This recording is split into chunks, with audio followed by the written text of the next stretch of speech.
ఆల్ఫోర్స్ విద్యా సంస్థల చైర్మన్ శ్రీ వుట్కూరి నరేందర్ రెడ్డి ఉమ్మడి కరీంనగర్ మెదక్ నిజామాబాద్ నియోజకవర్గ కాంగ్రెస్ పార్టీ ఎమ్మెల్సీ అభ్యర్థికి బ్యాలెట్ లో 2వ నెంబర్ పై మొదటి ప్రాధాన్యత ఓటు వేయండి, అత్యధిక మెజారిటీతో గెలిపించండి. సాంకేతిక నైపుణ్యం వాళ్ళతో నేను మాట్లాడుతున్నాను. నేను ఈ 3 రోజుల్లో భారతదేశంలో టనల్ యాక్సిడెంట్స్ లో పార్టిసిపేట్ అయిన వాళ్ళని అందరినీ పిలిచినాం, లేకపోతే నేను ఫోన్లో మాట్లాడినా.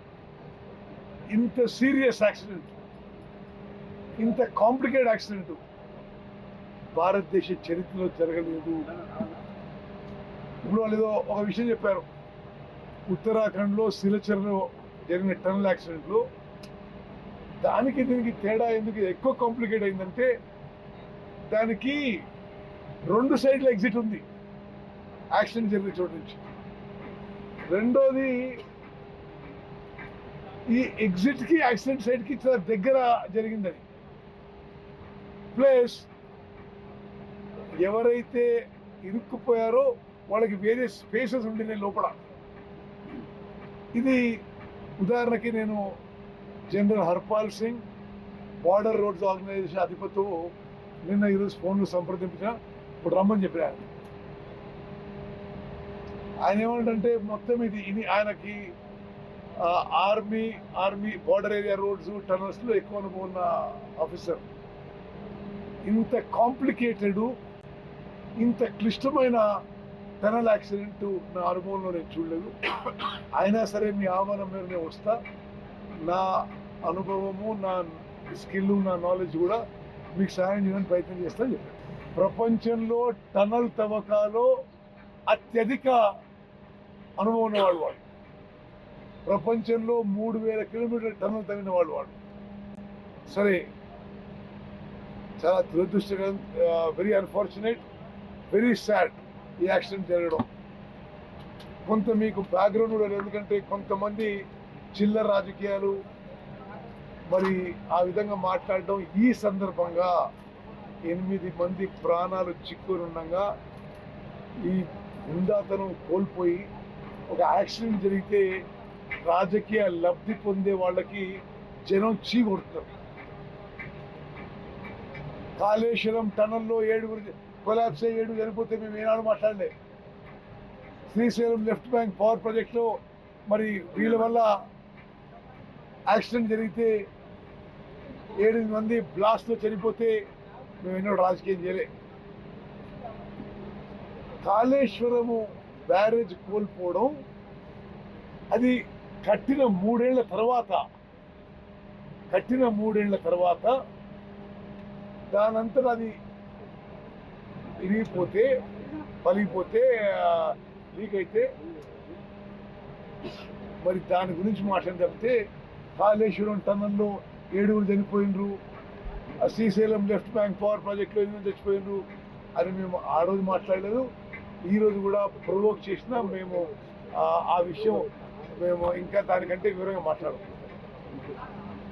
మానవతా దృక్పథంతో కొన్ని ప్రకృతి వైపరీత్యాల వల్ల జరిగిన ఈ సంఘటన గురించి మరి దిగజారి మాట్లాడుతున్న వాడిని నేను తీవ్రంగా ఖండిస్తున్నాను. ఈ ఎస్ఎల్బిసి టనల్ తెలంగాణ రాష్ట్రానికి అత్యంత గొప్ప ఇరిగేషన్ ప్రాజెక్ట్ అని నేను మీ అందరికి మనం చేస్తున్నాను. మీరు కూడా మీడియా మిత్రులు, చైతన్యవంతులు, అవేర్నెస్ ఉన్న వాళ్ళు ఇది హైలైట్ చేయాలి. ఈ ప్రాజెక్టు 2005లో మొదలైంది, 20 ఏళ్ళు పూర్తయింది. 44 కిలోమీటర్లు, 35 కిలోమీటర్ల తవ్వకాలు పూర్తయినాయి. ఈ ప్రాజెక్టు పూర్తయితే శ్రీశైలం కింది భాగం నుంచి తెలంగాణకి, ప్రత్యేకంగా ఉమ్మడి నల్గొండ జిల్లాకి రావాల్సిన 30 టీఎంసీల నీళ్ళు వస్తాయి. దానికి మీరు అడ్డగోలుగా మాట్లాడుతున్న నిజమో చూస్తున్నారు. ఏంటిది? అసలు మానవీయ కోణం లేదు, ఒక కామన్ సెన్స్ లేదు. 30 టీఎంసీలు శ్రీశైలం కింది నుంచి వస్తాయి అంటే దానికి తేడా ఆలోచన చేసుకోండి మీరు. అంటే ఒకసారి ప్రాజెక్ట్ పూర్తయితే ₹1 ఖర్చు లేకుండా గ్రావిటీ ద్వారా తెలంగాణ రాష్ట్రాన్ని హక్కుగా ఉండే కృష్ణా నదీ జలాలు 30 టీఎంసీ వస్తాయి, 3-4 లక్షల ఎకరాల ఆయకట్టుకి నీళ్ళు వస్తాయి. ఇది ఏడ ఉపయోగించబడతాయి? ఉమ్మడి నల్గొండ జిల్లాలో ఫ్లోరైడ్ బాధిత ప్రాంతాల్లో, ట్రైబల్ ఏరియాస్ లో, దేశంలోనే అత్యంత బ్యాక్వర్డ్ ఏరియాస్ లో ఉపయోగపడతాయి. దీనికి కూడా ఈ మరి ఏడుపులు ఎందుకో, అసలు ఈ పిచ్చి పిచ్చి మాట్లాడుకుని అర్థం కావడం లేదు. ఈ రోజు కూడా నేను చెప్తున్నా స్పష్టంగా, గౌరవనీయులు బట్టి విక్రమార్క గారు ఇక్కడ, వెంకటరెడ్డి గారు ఉన్నారు, కృష్ణారావు గారు, నేను, ఇది మాకు టెంపరీ సెట్ బ్యాక్ మాత్రమే మేము భావిస్తున్నాము. ఎస్ఎల్బిసి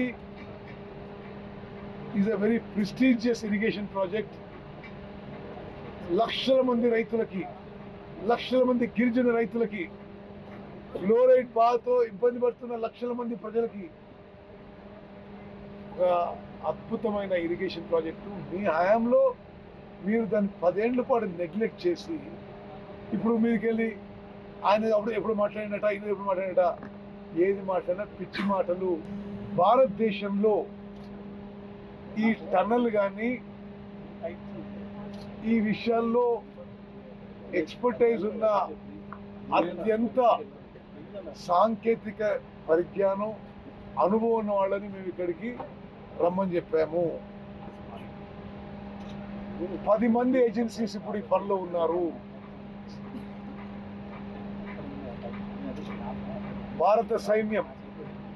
భారత సైన్యంలో ఈ టన్నల్ విషయంలో ఇంజనీర్స్ రెస్క్యూ చేసే విషయంలో అత్యంత నైపుణ్యం, సాహసం, ధైర్యం, మరి అనుభవం ఉన్న వాళ్ళు ఇక్కడ రావడం జరిగింది. ఇండియన్ నేవీ యొక్క కమాండో యూనిట్, మార్కోస్ అంటారు, ప్రపంచంలోనే కమాండోస్ యూనిట్స్ లో అత్యంత ప్రతిష్టాత్మక యూనిట్. ఎటువంటి సర్కమ్స్టాన్సెస్ లో కూడా వాళ్ళు మరి లోపలికి పోయే కెపాసిటీ ఉన్నవాళ్ళు, fitness, training.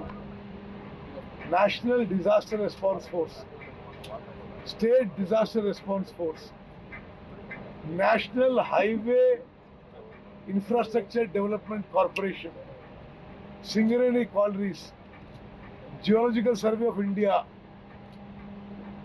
National remote sensing agency. ఈ విధంగా 10 మంది ఏజెన్సీస్, అదేవిధంగా ఇక్కడున్న పనిచేస్తున్న యువ అధికారులు, జిల్లా కలెక్టర్, జిల్లా ఎస్పీ కూడా చాలా కష్టపడి రాత్రి పగలు కష్టపడుతున్నారు. వీళ్ళందరికీ ఈ 10 డిపార్ట్మెంట్స్ ఏజెన్సీ పనిచేస్తున్నాయో వాళ్ళకి చీఫ్ కోఆర్డినేటర్గా special chief secretary Arvind Kumar గారు కోఆర్డినేట్ చేస్తున్నాడు. ప్రభుత్వం నుంచి మేము కోఆర్డినేట్ చేస్తున్నాం. ఎప్పటికప్పుడు ముఖ్యమంత్రి గారు ఈ విషయంలో తెలుసుకుంటూ వారి యొక్క గైడెన్స్, అడ్వైస్ కూడా ఇవ్వడం జరుగుతుంది. నేను ఇక్కడున్న వాళ్లే కాక వ్యక్తిగతంగా నాకు పరిచయం ఉన్నవాళ్ళు, భారతదేశానికి బార్డర్ రోడ్స్ ఆర్గనైజేషన్ అధిపతి జనరల్ హర్పాల్ సింగ్, ఆయన నా బ్యాచ్మేట్, ఆయనతో కూడా మాట్లాడి ఆయన రమ్మని చెప్పిన. Hyderabad sub area commander general Ajay Mishra, ఆయనతో కూడా మాట్లాడడం జరిగింది. నేవీలో వైజాగ్లో ఉండే రియల్ జా, ఆయనతో కూడా మాట్లాడడం జరిగింది. మేము ఎందుకు చెప్తున్నాం అంటే, జరిగిన ఎమర్జెన్సీకి మేము వేగవంతంగా స్పందించడమే కాదు, దాని పూర్తి వివరాలకి మేము ఈ ఇన్సిడెంట్ కొంత కుదుట పడినాక, ఆ ప్రాణాలు ఆదుకున్న తర్వాత you will go deeper in to the subject. కానీ ప్రాథమికంగా వాళ్ళు అనేది ఏంటంటే, అమెరికన్ రాబిన్స్ కంపెనీ నుంచి కూడా ఇక్కడ ఉన్నారు. వాడు చెప్తున్నా, రాబిన్స్ కంపెనీ నుంచి అమెరికాలో అత్యంత అనుభవం ఉన్న టనల్ కంపెనీ బోరింగ్ వాళ్ళు ఇక్కడ, ఆయన 5 ఏళ్ళు ఇక్కడనే ఉన్నాడు ఈ క్యాంప్ సైట్ లో, 5 years. ఆయన అనుభవంతో ఏమిటంటే, ఇది చాలా అన్ఫార్చునేట్ ఒక యాక్సిడెంట్ సార్, ఇది ఇంకా మరొకటి కాదు. ఇది సరే, ఇది అధిగమించి మనం ఎట్లా ముందుకు పోవాలో అని ఆలోచన చేస్తున్నాం. ఆ 10 ఏజెన్సీస్ తోటి ఇప్పుడు మీటింగ్ పెట్టినాం. మళ్ళీ మేము కొంత అంతర్గత చర్చలు చేసి ముఖ్యమంత్రి గారితో మాట్లాడి మళ్ళీ వాళ్ళతో ఈ 3:30 సమయంలో కూర్చుంటాం. ఆ ప్రాణాలు కాపాడడానికి సర్వశక్తులు ఉద్దిస్తారని పదే పదే మనం చేస్తున్నా. नागर कर्नूल करीब में तिगलापल्ली है, उसके पास में पैकेज 5 है. वहाँ पे ऑलरेडी हम लोग पंप हाउस का काम करते हैं, उसके अंदर ही काम कर रहे हैं सर हम लोग. वहाँ पे पंप हाउस बैठ रहा है, वहाँ पे भी टनल है.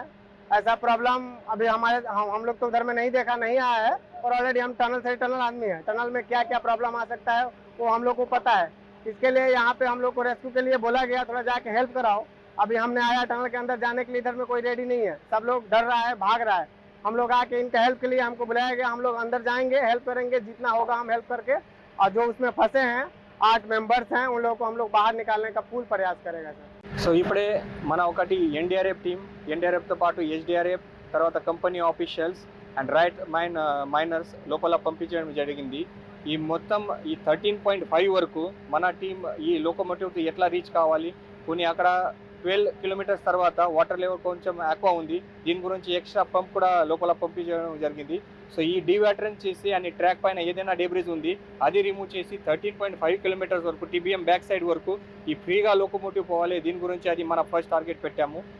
నెక్స్ట్ అది టీబీఎం ముందు ఎట్లా పోవాలి అది క్రాస్ చేసి అండ్ ఎట్లా వర్కర్తో రిమూవ్ చేయాలి అదే గురించి కూడా మన ఎన్డీఆర్ఎఫ్ ఆఫీసర్ ప్రయత్నం చేస్తున్నాము.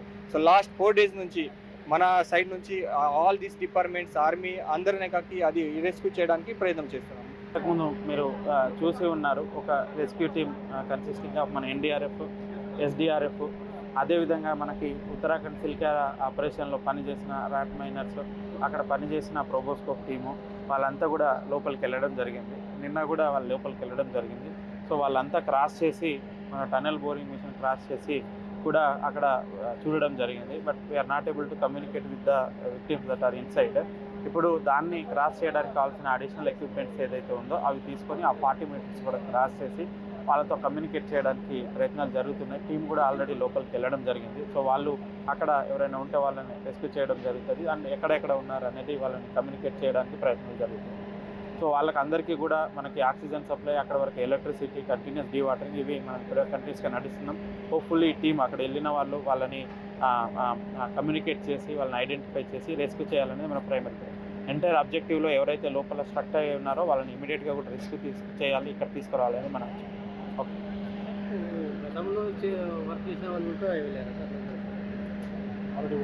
అంటే వీళ్ళు ఇక్కడ పనిచేసిన వాళ్ళు కాదు. ఎటువంటి ఒక ఇన్సిడెంట్ ఉత్తరాఖండ్లో సిల్క్యారాలో అయింది. సో అక్కడ వాళ్ళు కొంతమంది ర్యాట్ మైనర్స్, ఒక ప్రోబోస్కోప్, ఒక ఎక్విప్మెంట్ ఉంటుంది కెమెరా లాంటి, ఇట్లా దూరం 120 మీటర్స్ దాకా పోయి కూడా చూస్తుంది. సో వాళ్ళని కూడా మనం పిలిపించినాం. సో అక్కడ పనిచేసిన ఎక్స్పర్టైజ్ మనకు వస్తుందని ఆ టీం కూడా వెళ్ళింది. మరిన్ని వీడియోస్ కోసం ఛానల్ ని సబ్స్క్రైబ్ చేయండి. లేటెస్ట్ అప్డేట్స్ కోసం వాట్సాప్ ఛానల్ ని ఫాలో అవ్వండి. ఆ లింక్ డిస్క్రిప్షన్ లో ఉంది.